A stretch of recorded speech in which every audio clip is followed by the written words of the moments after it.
All right, hello. How's it going? Very happy to be here today. This has been a great conference so far, and hopefully I'll help continue that. By the way, very excited about this animation, really excited to see how this one turns out as well. So yeah, today I'm here to talk about proxy jacking for profit. And essentially, proxy jacking is an old concept, but recently I've been following some campaigns where criminals have been using proxy jacking to make scalable passive income over time. And I personally think that it's going to become a new attack that we see in many different pieces of malware all over the place, kind of like we see cryptojacking today. So yeah, let's get to it. So first of all, I'm just going to do some introductions, who I am, the team I work for, why we care about this sort of stuff. And we're just going to touch on the basics of proxies so that everybody's on the same playing level. Briefly talk about all the different malicious uses that have been found over time for proxies, and then go into traditional proxy jacking, and then discussing how there's now a way to monetize this. And then we're going to talk about some of the parallels of cryptojacking, and then I'm going to give you some real world examples through the campaigns that I've been tracking, and then we're going to talk about the impact on defenders and how we can sort of level the playing field moving forward. So a little bit about myself. I'm Alan West. I work as a security researcher for Akamai in their CERT, Security Intelligence Response Team. And I primarily care about threat research and intelligence. I'm currently a master's student at Carnegie Mellon University. And prior to all that, I was in the Marine Corps. And just some interests of mine are basically anything that gets me outdoors and away from the keyboard. But my true passion is solving puzzles and building stuff. All right, so my team is the CERT within Akamai, and it's the Security Intelligence Response Team. What that means is basically we care about protecting the internet because Akamai's customers basically span the entire internet. And so we care really about a lot of different things. As researchers, we care about emerging threats, DDoS attacks, obviously, and various ways to compromise various networking protocols. Additionally, we're tracking threat campaigns, and we care about malware and botnets. Some of our other responsibilities are education and training, both inside Akamai and outside. And we also support as SMEs for incident response. Some of how we do this is through intelligence gathering and processing, and our sort of system for that is called Hydra. It's basically a massive honeypot cluster or multiple clusters that range all different types of honeypots, high interaction, low interaction, and then it's sort of all the automation behind that like downloads the payloads automatically and does some processing on it. And that's how we trapped the campaign we're going to talk about today. And I'll sort of show you a little bit glimpse into Hydra as we go on. Okay, so setting the scene for the talk. Earlier in the spring of 2023, we originally observed a proxy jacking attempt in an SSH honeypot. And basically, we discovered this motive to be monetary, which is not necessarily usual for proxy jacking attempts. This attack was almost completely fileless. You can see the fileless script on the top right there. And it was double encoded, but it wasn't really obfuscated too much. And we were able to obviously decode that and be able to look at the entire campaign, which is pretty cool. This is one of only 3 campaigns that have ever been found, as far as I know, that were monetizing proxy jacking in this specific way. And one of them is ours, as you can see, proxy jacking, basically what this talk is based on. And then the other 2 were found by Sysdig, and those ones are pretty cool too. I'm not going to talk about them, but I'll definitely reference them. So yeah, just quickly talking about the basics of proxies. Basically, you can think of it as just an intermediary between requests and its destination. One of its main uses that everybody knows about, probably via YouTube advertisements in your videos, is that it sort of hides your origin, and it may make it seem like you're coming from somewhere you're not. Basically, it's routing through somewhere else. This has some legitimate uses, such as privacy. There's also ways to get more content access through sort of geo-spoofing. It's not necessarily legitimate activity, but it's kind of been normalized, so I consider that anyways. when we're talking about Akamai, you can think of some of the proxies that we've been using for like load balancing and caching. That's sort of their bread and butter in some of their products. And then also it has some uses in security, whether that's content filtering and sort of analysis of the content that's coming through. There's also other uses with SEO and web scraping, which we'll talk about. This one actually kind of impacts that as well. It's similar to VPNs and Tor, but it's different because with VPNs, you expect a level of encryption. You're kind of hiding from your ISP as well. You don't want them to see what you're doing. And then with Tor, obviously, there's a bunch of voluntary nodes, and there's layered encryption and all that good stuff. But essentially, pretty similar, and you're routing through somewhere that is not just as simple as point A to point B, something in between. The evolution of malicious use over time, there's been a bunch of different uses, both good and bad for proxies, and sort of the strengths for the good guys is also the strengths for the bad guys. Obviously, if you're attacking things, doing stuff you're not supposed to, you don't really want to know, don't want the defenders to know where you're actually coming from. So proxies are good for bad guys or just black hats, for attacks, recon, exfil, things like that. You can also think of it and man-in-the-middle attacks. You're routing through basically intercepting traffic, either recording it or modifying it, things like that. Sort of think of it like that. A lot of times when we're seeing botnets being created, they're getting distributed through the victim. So you can kind of think of that as a proxy of distribution. There's also different networking sources, services. You can see in this Bleeping Computer article, there's a 400,000 strong proxy botnet.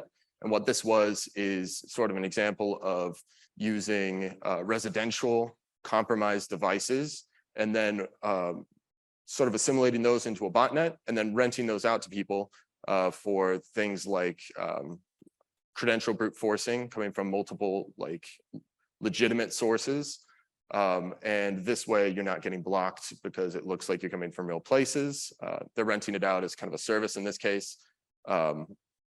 What we're talking about with proxyjacking for profit is going to be different from this today, but it's also another malicious use.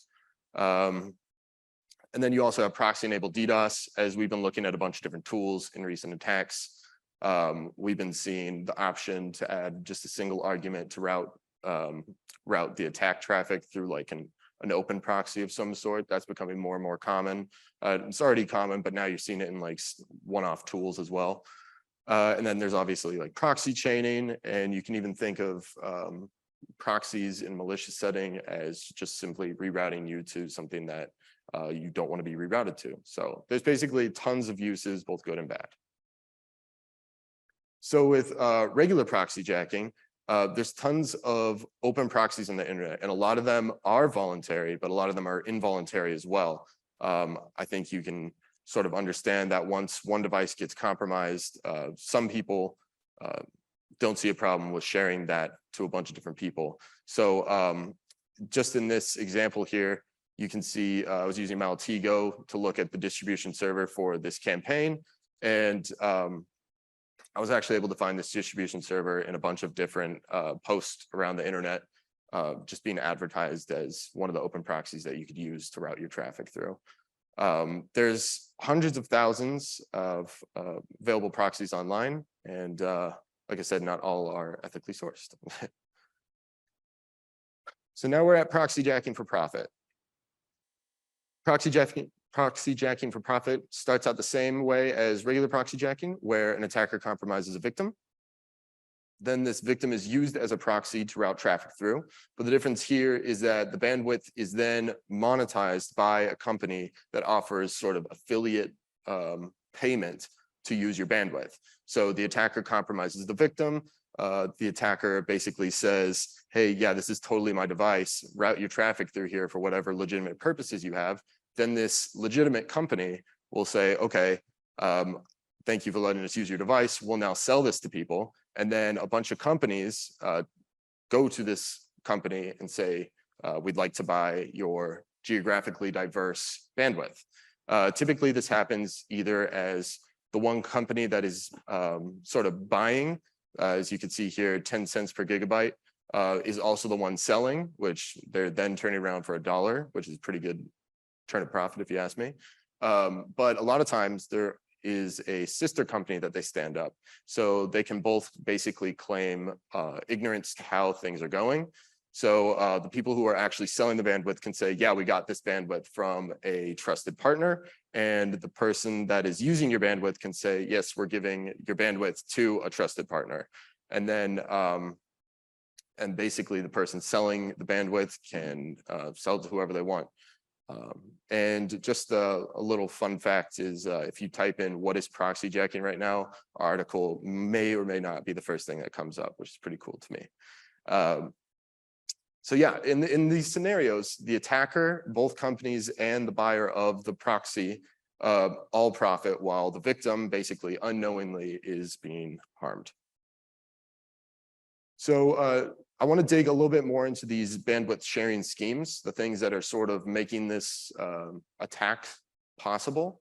There's a whole bunch of them. We'll get to that in a little bit, but essentially these companies are offering to monetize your unused bandwidth.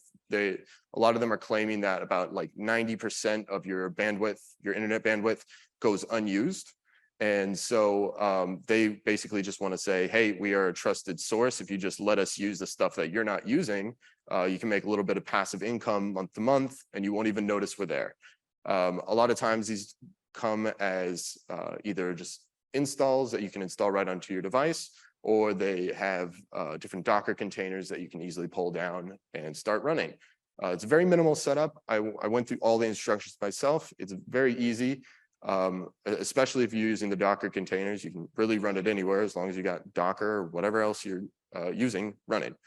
All you have to really do is set your email in these things. The email is tied to your account, and then whatever device you end up installing the software on will just get will count towards your monthly total of money that they owe you. There are significant incentives for a lot of these companies for you to expand your network as much as you can. And this does include to other people's devices, and you can incorporate them into sort of what they call your network. And so you get like a cut of what they get in some cases. And this was a particularly funny image that I had pulled up, because not only are they asking you to hire your friends, they're also suggesting that you set it up on your corporate laptop, which I don't think my company would appreciate. But essentially, this is scalable passive income. And a lot of these companies are legitimate, and there's nothing wrong with this scheme. If you want to monetize your own bandwidth, sure, why not? It's not really the problem that we're talking about today. And typically you get paid in just direct deposits or sometimes crypto. So these are some of the companies. You can see there's a whole bunch of them. None of them are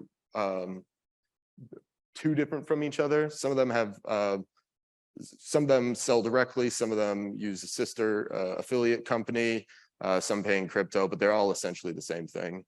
So that's pretty interesting. There's also a sub-community of people that are sort of abusing these schemes.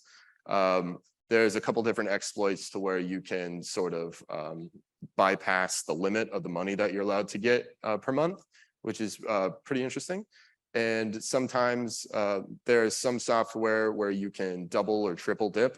You can get a bunch of these different ones. They say there's 90% of your bandwidth goes unused. So you can really sort of profit from a bunch of these different ones. There's also a couple of non-official containers. You can see just this one. I think this is peer to profit. I can't really see. But there's like 10 million downloads for the first one, and then the other ones still have thousands. So I don't know what's actually in those, but it's either they're using some sort of exploit to make you more profitable, or it's just something you shouldn't download in the first place. Something to note is that most of the time these terms of service say, please don't install this on anything that you don't have authorized consent to do so on. But that's sort of a weak defense against this sort of activity, because as you know, cyber criminals don't really listen to the rules. So now we need to talk a little bit about the value of diversified bandwidth.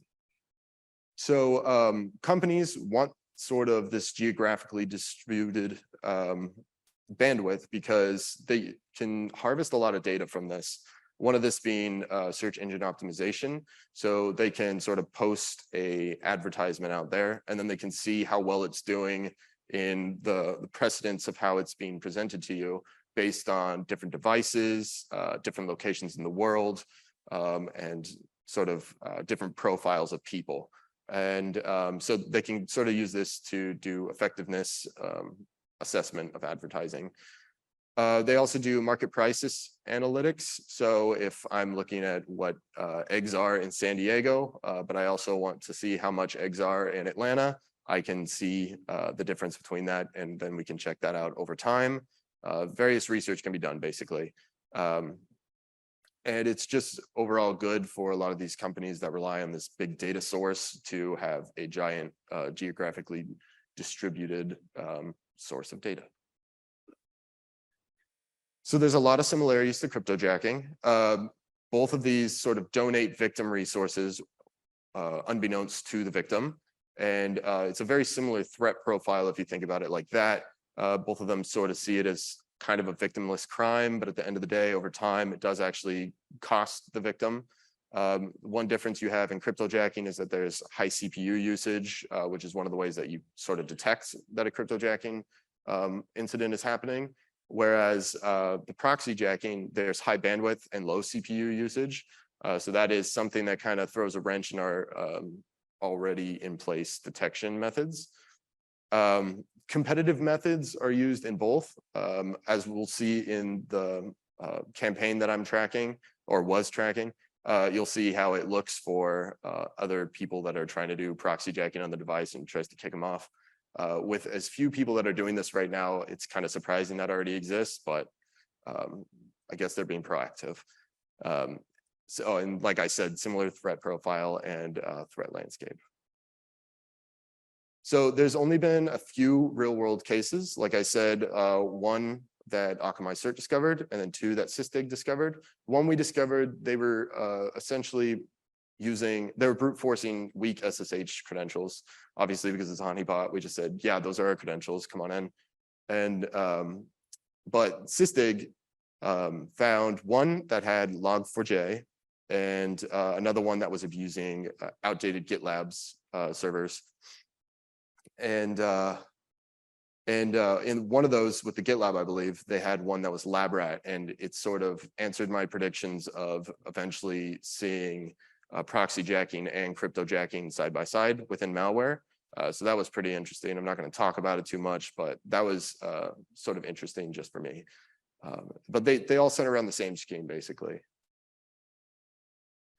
All right, so now we're going to get a little bit closer look into the SSH scheme that I found. So what you can see in this image right here is basically a Maltego diagram that I created. This was automatically generated from Hydra. So I basically made a custom local transform for Maltego that talks across our entire clusters of honeypots. And basically I can pivot on a single hash that I get, and it'll pull down the entire campaign for me. Sometimes I can pivot on other things that it didn't think were important, but it really helps me see the entire campaign really quickly. So what Hydra sort of does when it sees an incident trying to pull down malware, it doesn't do that, but then it pulls it down in the background and sort of analyzes it itself. So at the end of the day, I can go through with YAR rules and I can see, okay, what's new, what's interesting. No, I don't want to look at Mirai for the 10,000th time. But when I see something like curl being pulled down, but it's named as csdark.css, that's actually interesting for me. So it's sort of the opposite of what a threat hunt would be, because I'm actually sorting through too many threats to find the unique things. So that's pretty cool. So in this case, I did find a curl hash.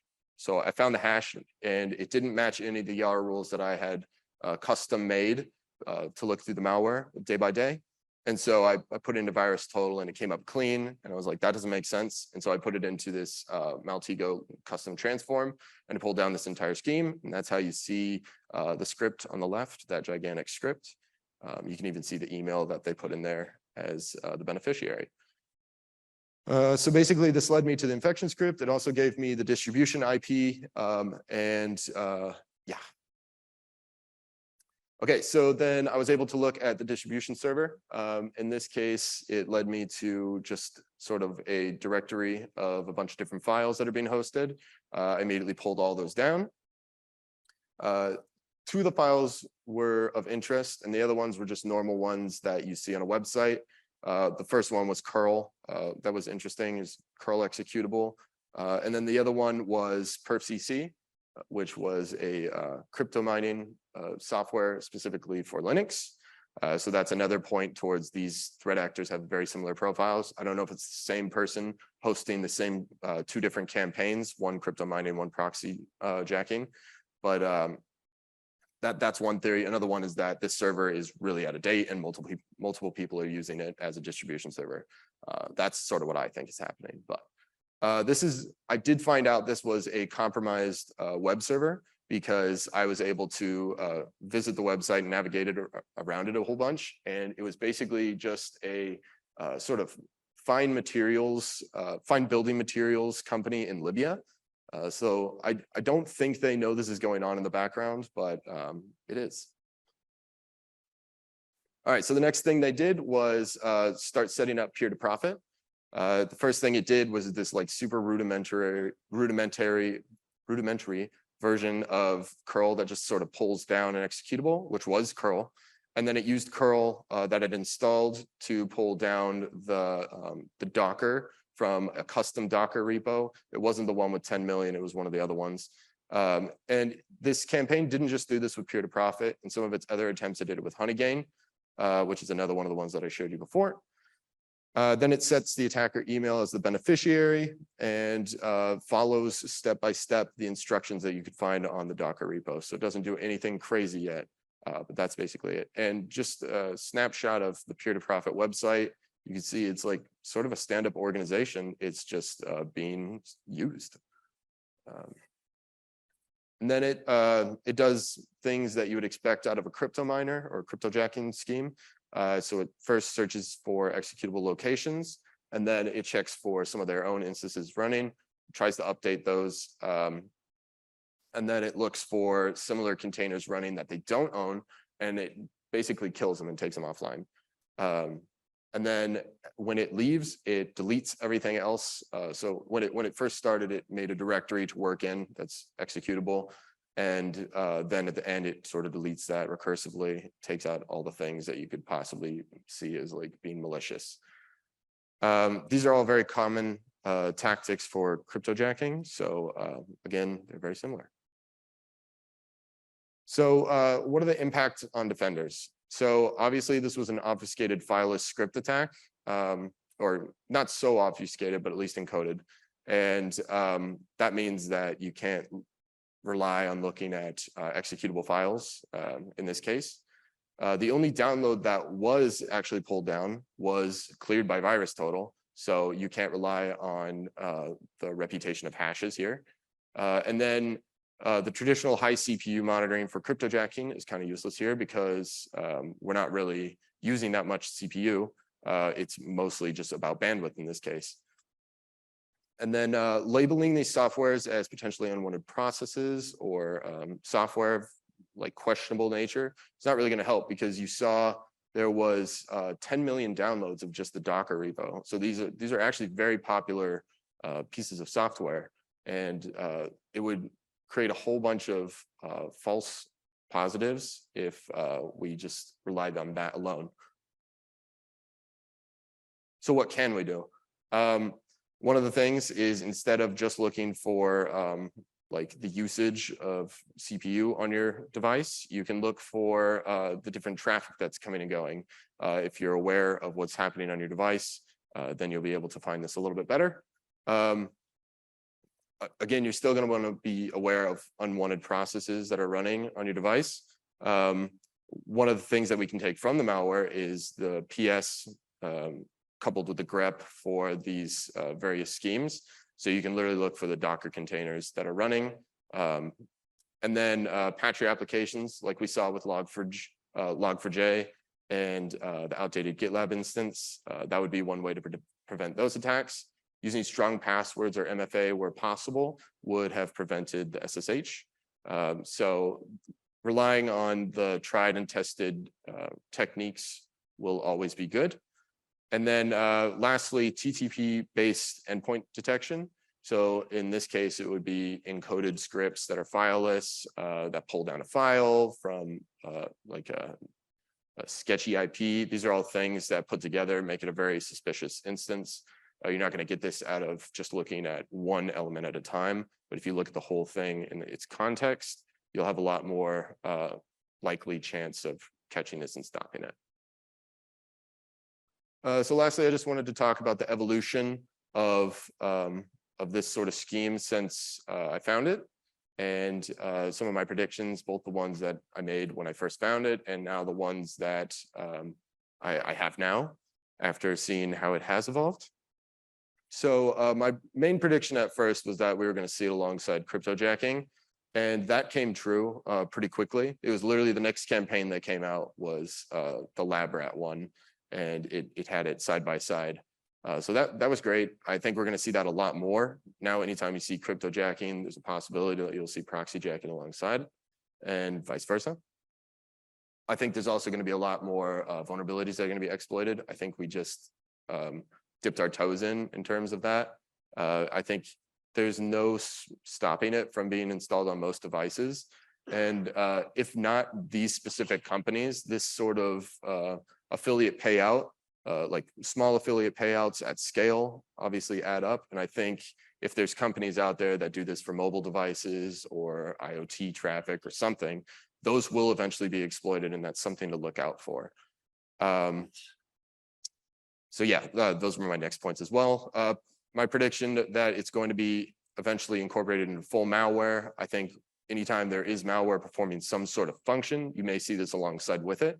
So one example that I like to give is KMSD bot is a botnet that my colleague Larry Cashdollar discovered.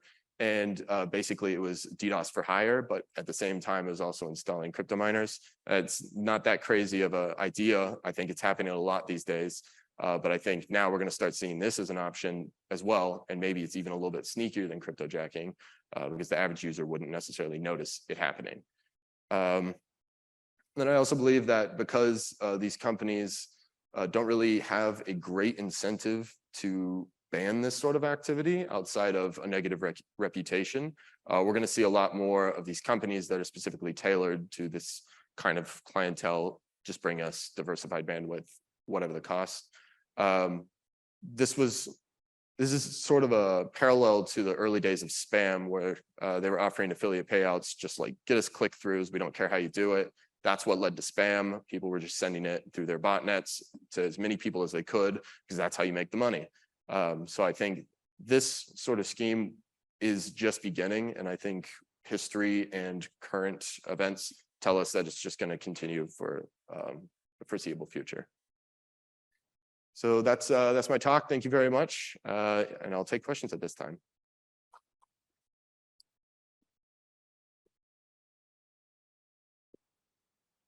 Thank you so much. One of the questions that we had here was, do attackers not leave an indicator of compromise to themselves because the email that they have should be affiliated to them? And do you see any abuse reports or anything like that in your investigations? Like when you found a campaign, you found the email, could you contact the company that do the peer-to-peer proxying and basically say, hey, this is a bad account? It's possible. We didn't reach out in this case, but we did find the email. It was Proton Mail or something like that. Yeah, we haven't tried to take it down. I'm sure since it's against their terms of service, they would probably be willing to help. But these guys actually, as soon as we published, went completely quiet. So I think this guy in particular sort of learned his lesson or got spooked at least. Could any major cloud providers like AWS, etc., be affected? I'm assuming the answer is yes, but yeah, I'm sure. Yeah. Who knows where this is going to go next? Yeah, I think that's it. Are there any questions for the people here in the room, maybe? No? Oh, there's a few. Okay, hold on.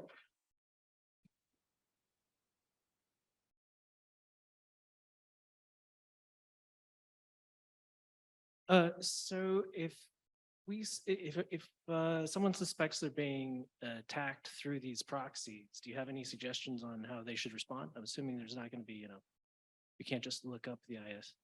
We can't look up the who is and just email the abuse email, right? So. Right. So in this particular case, you can't really be attacked through the proxy. You can just be attacked and then turned into a proxy in this case. So yeah, that's, I guess, my answer for this one. You can sort of pay attention to which Docker and software is running on your device, but you shouldn't be getting like DDoS traffic from this kind of campaign. Question about the TDPs. Do you see threat actors closing the door behind themselves when they do compromise a device as part of proxyjacking, or are they leaving the vulnerability as it was, leaving the system and just installing what they need to install to get it running? So far, it's just been I haven't seen them try to repair it at all. I saw the entire script. They didn't do that in this one. They may have in one of the other two campaigns, but definitely likely see that in the future. All right. Thank you so much for your talk. Thank you.